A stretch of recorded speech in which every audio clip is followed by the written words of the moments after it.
আবারও সময়ের স্মরণ নিবে নতুন একটা বছর। এই নতুন কথাটার মধ্যে একটা আনন্দের গন্ধ আছে। অনাগত কিছু স্বপ্ন, কাঙ্ক্ষিত কিছু সুখ আর অপ্রত্যাশিত কিছু চমকের আকাঙ্ক্ষা নিয়ে আসন্ন একটা সময়কে কাছে পেতে চাওয়াই তো নতুনকে পাওয়া।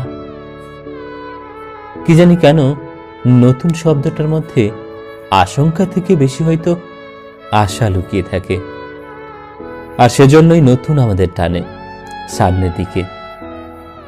তা বলে পুরনোকে ভুলে গিয়ে নয়। নতুন যদি এক অচেনা টান হয়, পুরনো তাহলে পিছু টান।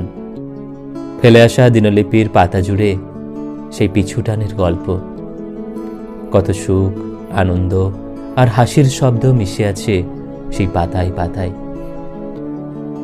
জীবনে ভাঙা গোড়ার কত ইতিহাস মিশে আছে পুরনো খামে।